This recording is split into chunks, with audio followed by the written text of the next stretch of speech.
அத்தை அத்தை ஒரு நிமிஷம் அத்தை. ஏன் அத்தை என்கிட்ட பேசவே மாட்டேங்கிறீங்க? நீங்க பேசாதது எனக்கு ரொம்ப கஷ்டமா இருக்கு அத்தை. தயவு செஞ்சு பேசுங்க அத்தை. இப்படி பேசாம மட்டும் இருக்காதீங்க அத்தை, ப்ளீஸ் அத்தை. நான் ஏதாச்சும் தப்பு பண்ணிருந்தேன்னா நீ ஏன் இப்படி பண்ணன்னு சொல்லி சின்ன திட்ட கூட திட்டிருங்க அத்தை, வாங்கிக்கிறேன். ஆனா இப்படி பேசாம மூஞ்ச திருப்பிட்டு போறது ரொம்ப கஷ்டமா இருக்கு அத்தை. காலையில எந்திக்காம இருந்தது தப்புதான், இல்லன்னு சொல்லல. என்னால முடியல, கொஞ்சம் உடம்பு சரியில்லாம இருந்துச்சு, அதனாலதான் தூங்கிட்டேன். அப்ப கூட எந்திக்கணும்னு நினைச்சேன், எப்படி தூங்கணும்னே தெரியல அத்தை. பேசுங்க அத்தை, பேசாம மட்டும் இருக்காதீங்க. இனிமே கரெக்டா எந்திருவேன் 6 மணிக்கெல்லாம். அத்தை மன்னிச்சிருங்க அத்தை, தெரியாம பண்ணிட்டேன். அத்தை நீங்களும் இப்படி பேசாம இருந்தா எப்படி அத்தை? அத்தை ஓ உடம்புக்கு முடியல, சரி சரி. உடம்புக்கு என்னம்மா பண்ணுது? ஏதாச்சும் உடம்புக்கு பண்ணுதா? உடம்புக்கு என்ன பண்ணுதுன்னு சொல்றியா என்கிட்ட? நான் ஆஸ்பத்திரி கூட்டிட்டு போவா? சொல்லு, உடம்புக்கு என்ன பண்ணுதுன்னு சொல்லுமா. வாய் திறந்து பதில் சொல்லி சொன்னாதானே தெரியும் உடம்புக்கு என்ன பண்ணுது ஏது பண்ணுதுன்னு சொல்லிட்டு. எல்லாத்தையும் நீங்க தான் மறைக்கணும்னு மறைச்சிருக்கீங்களே. இருக்கட்டும் இருக்கட்டும், எத்தனை நாளைக்கு நானும் பாக்கேன். ஆமா, இன்னைக்கு உன் மாமனார் வரட்டும். 1 இல்ல 2 இல்ல என்ன ஏதுன்னு சொல்லிக்கிட்டே பேசி இன்னைக்கே தீத்து விட்டுருவோம். எப்படி நான் பேசாததும் உனக்கு கஷ்டமா இருக்கு போல. சரி சரிமா, சரி சரி, நம்பிட்டேன். இருந்துகிட்டோமா இருந்துகிட்டோம். நான் பேசாதது கஷ்டமா இருக்குன்னு சொன்ன பாரு. சும்மா இதுதான் என்னால தாங்க முடியல. எப்படிதான் இப்படி எல்லாம் இருக்க முடியுதோ. உண்மையாவே கஷ்டமா இருக்கு அத்தை. யாருமே வீட்டுல மூஞ்சி கொடுத்து கூட பேசாத மாதிரி இருக்கு. எனக்கு ரொம்ப கஷ்டமா இருக்கு. எனக்குன்னு யாரு இருக்கா? நீங்க தானே இருக்கீங்க. நீங்களே இப்படி பேசாம இருந்தீங்கன்னா எனக்கு ரொம்ப கஷ்டமா இருக்கு அத்தை. ப்ளீஸ் அத்தை, பேசுங்க அத்தை என் கூட. நான் ஏதாச்சும் தப்பு பண்ணியிருந்தேன்னா ஒரு 4 அடி கூட அடிச்சிருங்க அத்தை. திட்டணுமா திட்டிருங்க, நான் வாங்கிக்கிறேன். ஆனா இப்படி பேசாம மட்டும் இருக்காதீங்க அத்தை. மன்னிச்சிருங்க அத்தை. உன்கிட்ட பேசுறதுக்கு எனக்கு வேற எதுவுமே இல்ல. உன்கிட்ட பேசணும்னு முடிவு எடுத்துதான் வச்சிருக்கேன். கடைசியும் முதலுமா உன் மாமனார் வரட்டும், அவரை உட்கார வச்சுக்கிட்டு என்ன ஏதுன்னு இன்னைக்கு பேசி தீத்துருவோம் மொத்தமா. இருக்கு, அவர் வந்ததுக்கு அப்புறம் தானே இருக்கு இந்த வீட்டுல என்னென்ன நடக்குது ஏது நடக்குது என்னென்னலாம் மறைக்கிறீங்க எல்லாம் இருக்கு. அவர் வரட்டும். எப்படி அவனுக்கு நீ சொல்லி கொடுக்கறது எல்லாம் தெரியாமையா இருக்குன்னு நினைச்சுக்கிட்டு இருக்க? இருக்கட்டும். இன்னைக்கு அவர் வந்ததுக்கு அப்புறம் என்ன ஏதுன்னு பேசி முடிவு எடுத்துருவோம். பிரியா, என்னாச்சு பிரியா? அம்மா ஏன் கோவமா கத்திட்டு போறாங்க? என்ன சொல்லிட்டு போறாங்க? பிரியா உன்கிட்ட தான் கேக்குறேன், என்னன்னு கேக்குறேன்னா பதில் சொல்லு. ஏன்னு தெரியல, யாருமே என்கிட்ட பேசவே மாட்டேங்காங்க. இந்த வீட்டுல இருக்கவே எனக்கு பிடிக்கல.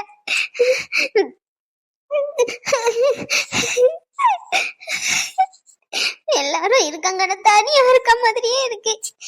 எனக்கு இங்க இருக்கவே பிடிக்கல. நான் போணும். போங்க, யார் வேண்டாம்னு சொன்னா? உங்களை யாரும் இங்க பிடிச்சு உட்கார வைக்கலையே. இந்த கைய பிடிச்சு வச்சுக்கிட்டு இருக்கீங்களே, இது என்னவா? இங்க பாருங்க, இந்த மாதிரி எல்லாம் என்கிட்ட அத்துமீறிக்கிட்டு இருந்தீங்கன்னா அவ்வளவுதான் சொல்லிட்டேன். அப்புறமா நான் உங்க மேல கம்ப்ளைண்ட் கொடுத்துருவேன். ஓ, கம்ப்ளைண்ட் யாருக்கிட்ட கொடுப்பீங்க சொல்றீங்களா? அந்த பெரிய மனுஷன் யாருன்னு இப்ப எனக்கு தெரிஞ்சாகணும்.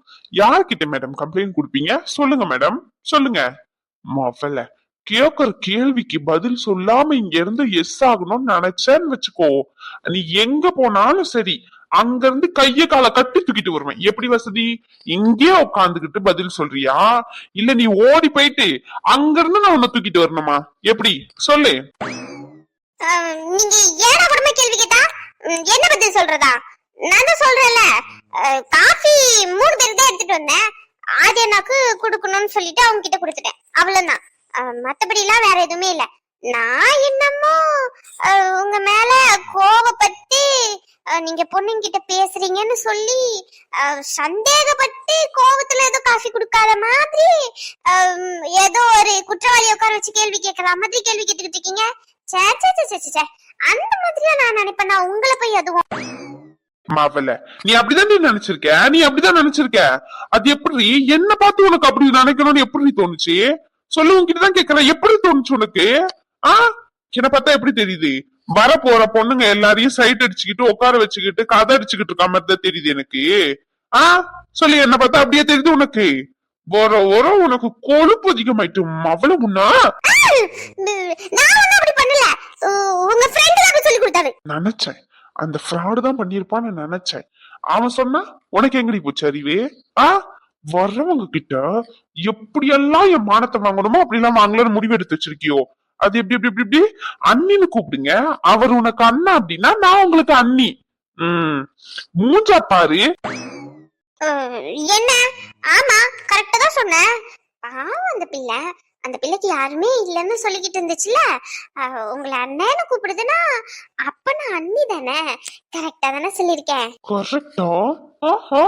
கொய் சரி சரி சரி சரி சரி. இப்ப என்ன, வரப்போற பொண்ணுங்கிட்டலாம் அப்படி பேசக்கூடாது அதானே? பேச மாட்டேன் போதுமா? நீங்களே உட்கார வச்சு நல்ல கதையா பேசுங்க. நான் உங்களை எதுவுமே கேட்க மாட்டேன். வேணும்னா நீங்க ரூம்குள்ள கூட கூட்டிட்டு வந்து உட்கார வச்சு பேசுங்க. எனக்கு என்ன, நீங்க யார்கிட்ட வேணா பேசுங்க. நான் ஒன்னும் வருத்தப்படுற மாதிரி எல்லாம் இல்ல. நான் எதுக்கு வருத்தப்படணும்? நீங்க என்ன ஒய்ஃபாவ நினைச்சிருக்கீங்க? ஃப்ராடே, இப்ப என்ன நீ இந்த மாதிரி கேப்ப, நான் உடனே ஆமா நீ என் பொண்டாட்டி தான் அப்படின்னு சொல்லணும், அப்படிதானே? அதுக்கு தானே போட்டு வாங்குற. நான் அப்படி நினைக்க போறேன். உன் மூஞ்சிலே எழுதி ஒட்டி இருக்கு நீ அப்படிதான் நினைக்கிறேன்னு. கட்டின பொண்டாட்டி கிட்ட போயிட்டு எப்படி எல்லாம் மிரட்டி கேள்வி கேட்கணுமோ கேள்வி கேட்டுட்டு இருக்கீங்க. நான் தான் நியாயப்படி உங்க மேல கோவப்படணும். ஓ, கோவலாம் படுவீங்க? எதுக்கு மேடம், எதுக்கு கோவப்படுவீங்க? கட்டின பொண்டாட்டி குத்துக்கல் மாதிரி இருக்கேன், என்ன பார்க்காம வந்த பொண்ணுங்க கிட்ட ஈன்னு இழிச்சு இழிச்சு பேசுனீங்களா? அப்போ கோவப்படாம தூக்கி வச்சு என்ன கொஞ்சுவாங்களா? இதே வேற யாராச்சும் இருந்திருக்கணும். அந்த இடத்துல நடக்கிறதே வேற. ஏதோ நானா இருக்க போய் சமத்தா அமைதியா இருந்துட்டு வந்திருக்கேன். இல்லன்னு வச்சுக்கோங்க, வேற யாராச்சும் உங்களுக்கு கெட்டவளா அமைஞ்சிருந்தான்னு வச்சுக்கோங்க, உங்களை தூக்கி போட்டு பந்தாடி இருப்பா. ஜாக்கிரதையா இருந்துக்கோங்க. நான் அப்படி இல்ல, உங்களுக்கு நல்ல பொண்டாட்டியா அமைஞ்சிருக்கேன். அதனால ஜாலியா சமத்தா இருந்துக்கணும். இப்பெல்லாம் மிரட்ட கூடாது என்ன. யாரு நீ? நல்லவ அப்படிதானே? இங்க பாருங்க, வாட்டுக்கு 300 வாட்டி ஃப்ராடு நீங்க எனக்கு கெட்ட கோவம் வரும். ஓ, கோவலாம் படுவீங்க? எங்க கோவப்படுங்க. எப்படி? கட்டின பொண்டாட்டி இருக்கும் போது வேற ஒரு பொண்ணு கிட்ட பேசவே கூடாது, அதையும் மீறி பேசினா நாங்க கெட்டவங்க அப்படிதானே? தூக்கி போட்டு பந்தாடுவீங்க. ஓ, இதெல்லாம் உங்க மனசுல வர அப்ப இருக்க செய்யுது. என்னையும் அப்படிதானே நினைச்சிருப்ப நீ? அத சொல்றிய தூக்கி போட்டு பந்தாடி இருப்பேன்னு சொல்லி. மனசுல இருக்க போய் தான்றி வெளியே சொல்ற. நான் அப்படி எப்ப சொன்னேன்? நான் நல்ல பொண்ணு, நான் நல்ல பொண்ணுன்றதுனால அப்படியெல்லாம் உங்களை பண்ணல அப்படின்னு சொல்றேனே தவிர நான் பண்ணுவேன்னு சொல்லலங்க. ரெண்டுத்துக்கும் வித்தியாசம் இருக்கு. நீங்க கவலைப்படாதீங்க, உங்களை நான் பத்திரமா பாத்துக்கிறேன். ஆமாடி, ஆமா, நீ பத்திரமா நல்லா பாத்துப்படி. ஏன் எனக்கு என்ன குறைச்சல்? நான் உங்களை நல்லா பாத்துக்கலையா என்ன? சொல்ல போனா நான் உங்களை ரொம்ப நல்லாவே பாத்துக்கிறேன். அத நான் சொல்லணும். அத சொல்லவே மாட்டேங்கிறீங்களே. என்ன சொல்லணும்? அடப்பாங்க, உங்ககிட்ட லூஸ் மாதிரி பேசிட்டு இருப்பீங்க. என்ன சொன்ன லாஸ்ட் என்னடி சொன்ன? பாசமா பேசிட்டு இருப்பீங்கன்னு சொன்னேன். பாசமா லூசுன்னு தானே சொன்னேன். ஐயோ, கட்டின புருஷன் யாராச்சும் அப்படி சொல்லுவாங்களா? நீ சொல்லுவடி, நீ சொல்லுவ. வந்த ஒரு 2-3 நாள் அப்படி கமுக்கமா இருந்த, 4-5 நாளே என்னையும் மிரட்ட ஆரம்பிச்ச. அப்புறமா 5-10 அப்படியே நாள் கடக்க கொஞ்சம் கொஞ்சமா ரூம்குள்ள வந்த. இப்போ என்னையும் மிரட்டுற அளவுக்கு போயிட்ட. ரொம்ப தாண்டி பண்ற. நான் கூட உன்னை பைத்தியம்னு மட்டும் தான் நினைச்சேன். நீ பைத்தியம்லாம் இல்ல, சரியான கேடி. உன்ன கூப்பிடு கூப்பிடு, எங்க கூப்பிடு, நான் வேணா கூப்பிடுவா? நான் ஹெல்ப் பண்ணவா? அம்மா, என்னதான் உங்க பிரச்சனை? அதையாச்சும் சொல்லுங்களேன். நான் பொண்ணுங்க கிட்ட பேசினா உனக்கு என்னன்னு கேட்டேன். கட்டின பொண்டாட்டி நான் வருத்தப்படாம பின்ன எவ வருத்தப்படுவா? ஆள பாரு ஆள. இன்னும் இந்த ஆசைலாம் வர இருக்கும் போல உங்க மனசுல. எனக்கு கல்யாணம் பண்ணி வச்சுட்டு நீங்க வேற ஒரு பொண்ணு கிட்ட பேசுவீங்க, நான் பாத்துக்கிட்டு பண்ணா கொன்னுவேன். எது? சாரி, ஏதோ ஒரு கோவத்துல உண்மையை வளர்ட்டேன். உண்மையா? ஐயோ, மாத்தி மாத்தி உண்மையா சொல்லிட்டு சும்மா சும்மா சும்மா. ஏதோ உங்க வீட்டுல சொன்னாங்க, என் பொண்ணு அப்படியே உங்களை தாங்குன்னு தாங்குவான்னு சொல்லி, நீ என்னன்னா கொன்னுருவன்னு மிரட்டுற? நான் ஒன்னும் உங்களை மிரட்டல, நீங்க தான் என்ன மிரட்டிக்கிட்டு இருக்கீங்க கைய பிடிச்சு வச்சுக்கிட்டு. நான் போகணும். ஓ, யார் வேண்டாம்னு சொன்னா? கைய பிடிச்சு வச்சுக்கிட்டு இருந்தா எப்படி போறதா? விட்டாதான் போக முடியும். ஐயோ, இந்த கைய தட்டி விட்டுட்டு உங்களால போகவே முடியாதுல்ல என்ன? எப்பவும் பைத்தியக்காரன் மாதிரி கத்திக்கிட்டே இருப்பான். இன்னைக்கு அவனா கைய பிடிச்சு பேசிக்கிட்டு இருக்கானே. சரி, இதுவும் நல்லதா இருக்கு. அப்படியே உட்காந்து என்ஜாய் பண்ணுவோன்னு என்ஜாய் பண்ணிக்கிட்டு இருக்க. ஃப்ராடி, உன்னை பத்தி எனக்கு தெரியாது. ஏய், நடிக்காதடி. இவன் எப்படி கண்டுபிடிச்சான்னு பாக்கல அதானே? எங்களுக்கு ஆசை இருக்க கூடாதா என்ன? எப்ப பார்த்தாலும் கத்திக்கிட்டே தான் இருக்கீங்க. என்னைக்காச்சும் தான் இப்படி கை பிடிச்சு பேசுறது அப்படின்னு இருக்கு. இதையும் தட்டி விட்டுட்டு ஓடணுமா? எனக்கு பிடிச்சிருக்கு, நான் உட்காந்துட்டு இருக்கேன். உங்களுக்கு பிடிக்கலன்னா போங்க. அப்புறம் எதுக்கு இவ்வளவு நேரம் சீன் போட்டுக்கிட்டு இருந்த? ஹலோ, நான் ஒன்னும் சீன்லாம் போடல. அப்புறம் மிஸ்டர் ரகு, நீங்க தான் என் கைய பிடிச்சுக்கிட்டு இருக்கீங்க, நான் ஒண்ணும் உங்க கைய பிடிச்சுக்கிட்டு இல்ல, சரிங்களா? ஆள பாருங்களேன், ஒண்ணுமே தெரியாத அப்பாவிய இங்க உட்கார வச்சு கைய பிடிச்சி மிரட்டி கேள்வி கேட்டுக்கிட்டு இருக்கீங்க. நானும் சரி பயந்த மாதிரி நடிச்சு பதில் சொல்லிக்கிட்டு இருக்கேன். அப்ப கூட பயப்படல என்ன? இல்ல, பயம் ரொம்ப இருக்கு. ஆமா ஆமா, பார்த்தாலே தெரியுது. நான் ஏன் பயப்படணும்?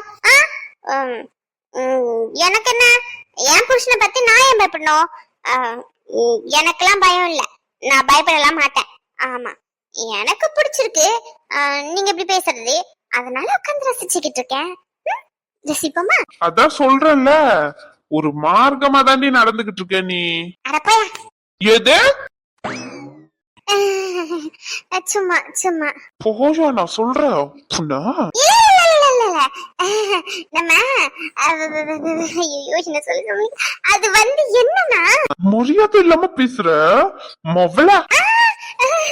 அப்படி இல்ல, அது என்னன்னா, ஞாபகம் வந்துச்சு. இப்போ நம்ம லவ் பண்றோம், அப்புறமா இப்போ நம்ம ரொம்ப க்ளோஸா இருக்கோம், நம்மளுக்கு மனசுக்கு பிடிச்சவங்க, நம்ம எல்லா வேணா பேசலாம் அப்படின்னு ஒரு சிலவங்க இருப்பாங்கல்ல, அவங்க கிட்டதான் உரிமையா நடந்துப்போம். அந்த மாதிரி உங்களை நான் உரிமையா போய் எனக்கு விட்டுக்கிட்டேன், மரியாதை இல்லாமலாம் இல்ல. புரிஞ்சுச்சா? சமாளிக்கிறேன். சத்தியமா தான் உண்மை. என்ன லவ் பண்ற? நான் உன்னை லவ் பண்ணணும்னு சொன்னா என்ன? ஆமா, எல்லாரும் லவ் பண்ணுன்னு கேட்டதுக்கு அப்புறம் தான் லவ் பண்ணுவாங்க, அப்படிதானே? ஓயா, ஃபியூஸ் பண்ண லைட் மவள வாய் அதிகமா இருக்கும், மண்டையில கொட்டிடுவோம் பத்துக்கோ. பின்ன என்ன லவ் பண்றேன்னா என்ன சொல்றதா? எனக்கு பிடிச்சிருக்கு, நான் லவ் பண்ணேன். ஏன் பசங்களுக்கு மட்டும் தான் பார்த்த உடனே லவ் வருமா என்ன? எனக்கும் அப்படிதான், பார்த்த உடனே லவ் வந்துச்சு, லவ் பண்றேன். உங்களுக்கு விருப்பம்னா லவ் பண்ணுங்க, இல்லன்னா விடுங்க. யார் வேண்டாம்னு சொன்னா? அதுக்குன்னு இப்படி என்ன டார்ச்சர் எல்லாம் பண்ணீங்கன்னு வச்சுக்கோங்க, ஃபியூச்சர்ல என் பையன் கிட்ட சொல்லி உங்களை டார்ச்சர் பண்ண சொல்லுவேன். என்னாச்சு? ஒன்னாகல, நீ வெளியே போ. சும்மாதான் கிண்டலுக்கு பேசினேன், கோச்சிட்டீங்களோ? சாரி, இனிமே அப்படி பேச மாட்டேன், மன்னிச்சிருங்க. மரியாதையா வெளியே ஓடிடு. இந்த ரூம்ல நானும் இருக்கலாம்னு தான் சொன்னீங்க, இப்ப என்ன வெளியே போக சொல்றீங்க? நானும் இருப்பேன். நீ ஒன்னும் இங்க வேண்டாம், கிளம்பு. கிளம்புன்னு சொன்ன. எனக்கு இங்கதான் இருக்க பிடிச்சிருக்கு, நான் இங்கதான் இருப்பேன். இப்பதான் வெளியே போறேன்னா? அண்ணே, வா குட்டிமா. என்னாச்சு? அண்ணே, அம்மா உன்னை கூட்டிட்டு சொன்னாங்க. ஏன் தெரியல, அப்பா வந்ததுக்கு அப்புறம் ஏதோ பேசணும்னு சொல்லிட்டு இருந்தாங்க. அப்பா வந்துட்டாரு, அதனால அம்மா உன்னை கூட்டிட்டு சொன்னாங்க. இதோ வரேன். நீங்க ஒண்ணும் போக வேண்டாம், இந்த ரூம்குள்ள எங்கெங்கெல்லாம் படுத்து உருளணுமோ உருளுங்க, அங்க பிரதேசம் வேணா செய்யுங்க, நான் கிளம்புறேன். என்ன வேணும், பண்ணு வேணும், அது வேணும், இது வேணும், அண்ணன் இங்க வா, அங்க போ, இங்க போன்னு சொல்லிக்கிட்டு அடிக்கடி கூட்டிட்டு போனா அந்த மனுஷன் எப்ப என்கிட்ட பேசுறது, நாங்க எப்ப வாழ்க்கைய தொடங்குறது? ஐயோ கடவுளே. என்னாச்சுமா, கூப்பிட்டீங்களா? இந்த பிள்ளை மேல நீயும் ஆதியம் இருக்கும் போது உங்ககிட்ட வந்து என்ன சொன்னா? புரியல. தோ நிக்கிறாளே உன் அண்ணன் பட்டாட்டி பிரியா, அவ காலையில ஆதி வீட்டுக்கு வந்தானா, அப்ப நீ ஆதியம் மேல இருக்கும் போது உங்ககிட்ட இவ என்ன சொன்னா அப்படின்னு சொல்லிட்டு கேட்டேன். ஆரம்பிப்போமா? இங்க பாத்து பதில் சொல்லி, அவனை ஏன் பாத்துக்கிட்டு இருக்கா? அது அவ பிரெக்னண்டா இருக்கிறத சொன்னான். நீ அதானே சொன்ன? அவனை யாரும் என்ன ஏதுன்னு கேள்வி கேட்க வேண்டாம், நான் மட்டும்தான் அவனை கேள்வி கேட்டுக்கிட்டு இருக்கேன், மத்தவங்க எல்லாம் என்ன பார்த்து நின்னா மட்டும் போதும். சரி சரி, அப்போ வீட்டுல பெரியவங்கன்னு நாங்க 2 பேரும் இருக்கோம், எங்க கிட்ட சொல்லணும்னு தோணல உனக்கு, அப்படித்தானே? நல்ல பொண்ணுமா நீ, ரொம்ப நல்ல பொண்ணு. ஆமா, உனக்கு என் பிள்ளை மாதிரி வச்சு உன்னை பாத்துக்கிட்டு இருக்க பத்தியா, அதனால நீ கொடுத்த பெரிய பரிசா நாங்க ஏத்துக்கிறோம். என்ன ரொம்ப சந்தோஷமா இருக்குமா? வீட்டுக்கு முதல்ல ஒரு வாரிசு வரப்போது, இந்த விஷயத்த சந்தோஷமா எங்க கிட்ட சொல்லுவியா? அதை விட்டுட்டு மூடி மறைக்கணும்னு நினைச்சிருக்கேன், அப்படித்தானே? ஏன் எதுக்கு எங்க கிட்ட சொல்லக்கூடாதுன்னு நினைச்சா? சொல்லுமா, அவன் கிட்ட கேட்டேன், எதுக்கு? நான் தான் சொன்னேன் சொல்லக்கூடாதுன்னு சொல்லி. ஏன்பா? ஏன் எங்களுக்கு தெரிஞ்சா உன் பிள்ளைய ஏதாச்சும் பண்ணிடுவோம்னு சொல்லிட்டு நினைச்சிட்டியோ? சொல்லு, பயத்தை வந்து பதில் சொல்லுப்பா. முதல்ல வந்த வாரிசை மறைக்கணும்னு நினைச்சிருக்கீங்களே 2 பேரும் சேர்ந்துக்கிட்டு, அவன்தான் கூறு கட்டத்தனமா எதையோ உனக்கு இருக்க மாதிரி வளரி இருக்கான், நீயாச்சும் சொல்ல வேண்டாம்? சொல்லுமா, உனக்கு என்ன குறை வச்ச அந்த வீட்டுல? ஒண்ணுமே இல்லாம வந்தாலும் உன்னை ராணி கணக்கா தானே பாத்துக்கிட்டு இருக்கோம், போட்டுக்க துணிமணில இருந்து திங்கிற சோறு வரைக்கும் எல்லாத்தையும் பார்த்து தானே உனக்கு செய்யறோம். இவ்வளவு பண்ணியும் நீ எங்க கிட்ட மறைக்கணும்னு நினைச்சிருக்கா, அப்படிதானே? ஆம்பளை பிள்ளைங்க அவனுங்க கிட்ட போய் சொல்லியிருக்கேன் நான் மாசமா இருக்கேன்னு சொல்லிட்டு, இவ கிட்ட சொல்லணும்னு உனக்கு தோணல, அப்படிதானே? இல்ல, எங்க கிட்ட எல்லாம் எதுவும் சொல்லல, நாங்களா கேட்க போய் தான் எங்க கிட்டயே சொன்னாங்க. யாருக்கிட்டயும் சொல்லக்கூடாதுன்னு தான் இருந்திருக்காங்க ரெண்டு பேருமே. அனிஷா முன்னாள் அவங்க ரூம்ல இருந்தால அப்ப ட்ரெஸ் மாத்துறதுக்காண்டி அவங்க ரூமுக்கு போயிருப்பாப்புல. அப்போ ரெண்டு பேரும் பேசிக்கிட்டு இருந்திருக்காங்க. அனிஷா தான் என்கிட்ட சொன்னான். இல்ல அது நான் அது அறிவில்ல உனக்கு? புருஷன் முன்னாடி பேசிக்கிட்டு இருக்கிறது இல்ல ஒட்டிக்கிப்பியா? இல்லண்ணே அது நான் வேணும்னு சொல்லல.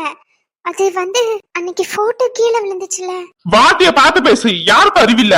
உன் பொண்டாட்டிக்குதான் வீட்டுல புருஷன பொண்டாட்டியமா இருக்க ரூம்குள்ள வந்து இப்படி ஒட்டு கேட்டுட்டு வந்து ஊரு ஃபுல்லா தொண்டாரம் போட்டுக்கிறாளே, கேவலமா இல்ல இவளுக்கு? வேண்டாம், ஒரு அளவுக்கு தான். இதுக்கு மேல பேசுனேன்னு வச்சுக்கோ மரியாதை இருக்காது சொல்லிட்டேன். என் பொண்டாட்டிய பத்தி பேச உனக்கு என்ன உரிமை இருக்கு? முதல்ல சில தெரியாம தான் கேக்குறேன். புருஷனும் பொண்டாட்டியமா சேர்ந்து இவ்வளவு பெரிய விஷயத்த மறைச்சிருக்கீங்களே, உன் பொண்டாட்டிக்கு அறிவில்ல? உன் பொண்டாட்டிக்கு கொஞ்சமாச்சும் இங்கதானே எதனா இருந்திருக்கா? வீட்டுல பெரியவங்கன்னு இருந்திருக்காங்க, அவங்க கிட்ட சொல்லிருக்கணும். இவ்வளவு பெரிய விஷயத்த நீதான் ஏதோ முட்டாள்தனமா மறைக்கணும்னு நினைச்சிருக்க. அவளுக்கு எங்க போச்சு அறிவு? என்ன ரகு, என்ன அவங்க கேக்குறது கரெக்ட் தானே? வீட்டுல பெரியவங்கன்னு இருக்காங்க, அவங்க கிட்ட சொல்லணுமா வேண்டாமா? முட்டாள்தனம் பண்ணிக்கிட்டு மறைப்பீங்க, இப்போ அவன் மேல கோவப்பட்டு வருவீங்களோ? ரகு வேண்டாம், சும்மா இருங்க ரகு, வாங்க போலாம். ஷேம் மேலதான் தப்பு. நான் தெரியாம ஏதோ ஒரு இதுல சொல்லிட்டேன், தப்பா எடுத்துக்காதீங்க. அவன்கிட்ட எதுக்கு சண்டைக்கு வரல? அவன் கேட்கறது கரெக்ட் தானே? எது அவன் பேசுறது சரி அப்படிதானே? நீங்க எப்படி சரியா நடந்துப்பீங்க? முதல்ல நீங்களே இவளுக்கு வேற மாதிரி அவ வேற மாதிரி தானே நடத்துறீங்க. அப்போ அவன் பொண்டாட்டிக்கு பேசும்போது நீங்க அவளுக்கு தான் சப்போர்ட் பண்ணுவீங்க, இவளுக்கு சப்போர்ட் பண்ணி பேசுவீங்க. எப்படி எப்படி எப்படி எப்படி என்ன கேட்டீங்க? ஏன் சொல்லல அப்படின்னு சொல்லிட்டு எதுக்கு சொல்லணும்? முதல்ல உங்ககிட்ட எதுக்கு சொல்லணும்? காலையில உடம்பு சரியில்லைன்னு சொல்லதான் செஞ்சேன். உடம்பு சரியில்லாம படுத்துக்கிட்டு இருக்கான்னு சொல்லி நீங்க இவளை ட்ரீட் பண்ற மாதிரி தான் அவகிட்ட நடந்துக்கிறீங்களா? நான் பார்த்தேன் காலையில வந்த உடனே சிவகிட்ட சத்தம் போட்டுட்டு போனது, மூஞ்ச திருப்பிக்கிட்டு போனது, பேசாம போனது. ஏன் உங்க சின்ன மருமகளும் 8 மணி வரைக்கும் தூங்க தானே செஞ்சா? அவகிட்ட அப்படித்தான் நடந்துக்கிறீங்களா? பேசாம இருக்கீங்களா? பேசிக்கிட்டு பழகிக்கிட்டு தானே இருக்கீங்க. இவனா மட்டும் உங்களுக்கு இலக்காரம், அவகிட்ட மட்டும் நல்லா இழிச்சு இழிச்சு பேசுவீங்க அப்படிதானே? நீங்க அமைதியா இருங்க கொஞ்ச நேரம். சொல்லி கொடுக்கறதெல்லாம் சொல்லி கொடுக்க வேண்டியது, இப்ப அமைதியா இருங்க. சத்தியமான எதுவுமே சொல்லி கொடுக்கல. இச்சி வாய மூடு. அவன் தான் ஏதோ முட்டாள்தனமா ஏதோ பைத்தியக்கார மாதிரி பேசிக்கிட்டு இருக்கான் அப்படின்னா, ஆஸ்பத்திரிக்கு அன்னைக்கு போயிட்டு வந்திருக்கோம், என்ன இந்த மாதிரி நடந்துச்சுன்னு ஒரு வார்த்தை உனக்கு சொல்லணும்னு தோணுச்சாடி? சொல்லு, உனக்கு சொல்லணும்னு தோணுச்சா? இன்னைக்கு பெரிய நல்லவ மாதிரி அப்படியே வியாசம் போட்டுக்கிட்டு கிடக்கா. அவன் நல்லதா கெட்டவ சிரிப்பார்மல இருந்துட்டு போட்டோம். அதே மாதிரி உங்களுக்கு கேள்வி கேட்கிறேன். ஹாஸ்பிட்டலுக்கு அன்னைக்கு முடியாம போனோம், என்னாச்சு? ஹாஸ்பிட்டல்ல இருந்து வந்தீங்களே, என்ன டாக்டர் சொன்னாங்கன்னு ஒரு வார்த்தை கேட்டீங்களா? வீட்டுக்கு வந்ததுக்கு அப்புறம் இல்லையே, கேட்கல. ஏன்? எதுக்கு? இந்த பிள்ளை நேத்து 12 மணிக்கு அவங்க வீட்டுல இருந்து வந்துட்டு இன்னைக்கு காலையில கொஞ்சம் நேரமாயிட்டு எந்திக்கிறதுக்கு. தூங்கறதுக்கு நேரமா இருந்துச்சு, அதனால தூங்கி எந்திக்கும் நேரமாயிட்டு, அவ்வளவுதான். ஆனா நீங்க என்ன பண்ணீங்க? அந்த பிள்ளை ரூம் வரைக்கும் போயிட்டு சாப்பாடு வரைக்கும் எடுத்துட்டு போய் குடிச்சு, ஓய்யோ உடம்புக்கு எதுனா முடியலையாமா? ஏதாச்சும் பண்ணதுன்னா சொல்லுமா, எதுனா பண்ணதுன்னா சொல்லு, அத்தை உன்ன ஹாஸ்பிட்டல் கூட்டிட்டு போறேன். எத்தனை கேள்வி கேட்டீங்க அந்த பிள்ளைய? ஏன் பொண்டாட்டினா மட்டும் உங்களுக்கு இலக்காரமா? சொல்லுங்க. அவளை மட்டும் வியாழக்காரி மாதிரி நடத்துறது, இவன் பொண்டாட்டிய மட்டும் மகாராணி மாதிரி நடத்துறது, அப்படிதானே? அப்ப எப்படி உங்ககிட்ட நாங்க எல்லாத்தையும் சொல்லணும்னு எங்களுக்கு தோணும்? சொல்லுங்க. உனக்கு என்னைக்காச்சும் வியாழக்காரி மாதிரி நான் நடத்திருக்கனா? அவன் பேச பேச அமைதியா நின்னுகிட்டு இருக்கா. அப்ப அவன் பேசுறதுல உண்மைன்னு சொல்லிட்டு நீ அமைதியா நின்னுகிட்டு இருக்க போல, அப்படிதானே? உன் மனசுலயே நீ அப்படிதான் நினைச்சுக்கிட்டு இருந்திருக்கா. அது சரி, பாருங்க இவள எப்படி அமைதியா நிக்கிறான்னு சொல்லிட்டு. அப்ப இவ மனசுலயே அப்படித்தான் இருக்கு இத்தனை நாளா, நம்ம இந்த வீட்டுல வியாழக்காரியா இவங்க நடத்துறாங்க நம்மள அப்படின்னு சொல்லிட்டு. என்னைக்காச்சும் இவள நம்ம அந்த மாதிரி நினைச்சிருக்கோமாங்க? நம்ம வீட்டு பொண்ணா தானே நினைச்சிருக்கோம். எதுல அத்த உங்க வீட்டு பொண்ணா நினைச்சீங்க? தோட்டத்துக்கு கூட்டிட்டு போயிட்டு வேலை செய்யும் போது உங்க வீட்டு பொண்ணு, அப்படித்தானே? காலையில இந்த வாசல் பெருக்கி கோலம் போடும்போது உங்க வீட்டு பொண்ணு, அப்படித்தானே? உங்க கூட சமையல் ரூம்ல வந்துட்டு காலையில காஃபி போட்டு எல்லாருக்கும் கொடுக்கும் போது உங்க வீட்டு பொண்ணு, அப்படித்தானே அத்தை? உங்க வீட்டை கிளீன் பண்ணி தொடச்சி எடுக்கும் போது உங்க வீட்டு பொண்ணு, உங்க துணியெல்லாம் துவைச்சு போட்டு உங்களுக்கு எல்லா வேலையும் செஞ்சு கொடுத்தா உங்க வீட்டு பொண்ணு, அப்படித்தானே? அப்போ எனக்கு நீங்க என்ன அத்தை பண்ணீங்க சொல்லுங்க? கேட்டா 3 வேளை சோறு போட்டேன்னு சொல்லுவீங்க.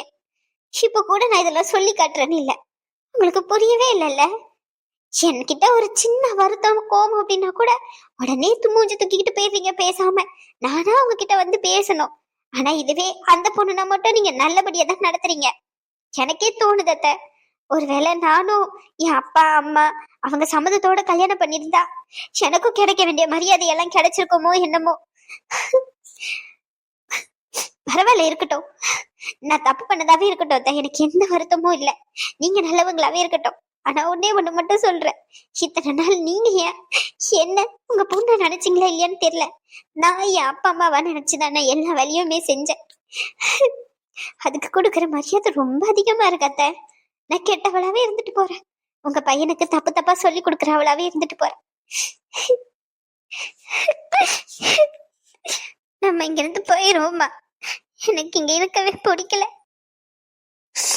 உன் பொண்டாட்டி கண்டு நீ பேசினதெல்லாம் சரிதான் ரகு, எனக்கு சந்தோஷம்தான். ஆனா ஒரு நிமிஷத்துல என்ன நீ கெட்டவளாக்கிட்டல. பரவாயில்ல ரகு, இவர் அடிக்கடிக்கு சொல்லுவாரு, இந்த வீட்டுல உனக்குன்னு யாருமே இல்ல, நீதான் எல்லாரும் முக்கியம்னு நினைக்கிற அப்படின்னு சொல்லி. ஆனா அது உண்மையாக்கிட்டல்ல. சந்தோஷமாயிரு ரகு. அக்கா அவர் ஏதோ கோவத்துல மனசுல இருக்கிறதுதான் வாய் வழியா வரும். எனக்கு எந்த வருத்தமும் இல்லை. இப்ப சந்தோஷமா? சந்தோஷமா? உங்ககிட்ட ஏதாச்சும் உதவின்னு கேட்டு வந்தா பண்ண மாட்டீங்க. உங்களுக்கு அப்போ நான் தேவையில்லாதவனா ஆயிடுவான். உங்களுக்கு ஏதாச்சும் வேலை நடக்கணும்னா மட்டும் நாங்க 2 பேரும் தேவைப்படுவோம். அப்படிதானே? சொல்லுங்க. காலையில வரைக்கும் உங்ககிட்ட உதவின்னு கேட்டு வந்தேன். அதுக்கு நீங்க என்ன சொன்னீங்க? உங்க வேலையை நீயே பாத்துக்கோன்னு சொன்னீங்களா இல்லையா? சொன்னீங்க தானே? அப்போ சின்ன விஷயமோ அது எங்க 2 பேர் தனிப்பட்ட விஷயம். உங்ககிட்ட சொல்லணும்னு எங்களுக்கு எந்த அவசியமும் இல்ல. இப்ப என்ன நினைக்கிறீங்கன்னு எனக்கு தெரியும். வீட்டை விட்டு கிளம்பு, அதானே? நாங்களே கிளம்பிடுறோம். அவ சொல்லி கொடுக்கறத கேட்டுக்கிட்டே நீ வீட்டை விட்டு கிளம்புறா? ஐயோ அம்மா போதுமா, நீ என் மேல வச்சிருக்க பாசம் ரொம்ப அதிகமா இருக்கு. போதும். நீ உன் சின்ன பையன் மேலயும் உன் சின்ன மருமக மேலயும் நல்ல பாசம் வச்சுக்கோ. அவங்க உன்னை தாங்குன்னு தாங்குவாங்க. சரியா? நாங்க கிளம்புறோம். அவன் கிளம்புறான்றா, நீங்க உட்காந்துக்கிட்டு இருக்கீங்க. ஏதாச்சும் சொல்லுங்க. என்ன சொல்லணும்? கிளம்புறேன்னு சொல்றவன கைய கால விழுந்து கெஞ்சணுமோ? எங்கனையா போயிட்டு பட்டு திரும்பி வருவான். அவனால இருக்க முடியாம சோத்துக்கு கஷ்டப்படும் போதுதான் தெரியும். இங்கன இருந்தோமே அப்பாவும் அம்மாவும் நம்மள எப்படி வச்சுக்கிட்டாங்கன்னு சொல்லிட்டு. போட்டோம், நல்லா கஷ்டப்பட்டுட்டு தானா அடிபட்டு வருவாங்க. அப்ப தெரியும். போயிட்டு வரட்டும், அப்பதான் புத்தி வரும். நீங்க ஏன் இப்படிலாம் பேசுனீங்க? அவர் ஏதோ பேசிட்டு போறாரு கோவத்துல. என் பொண்டாட்டி பேசுனா அமைதியா பாத்துக்கிட்டா இருக்கு. சொல்ற கைய விடு. ரகு,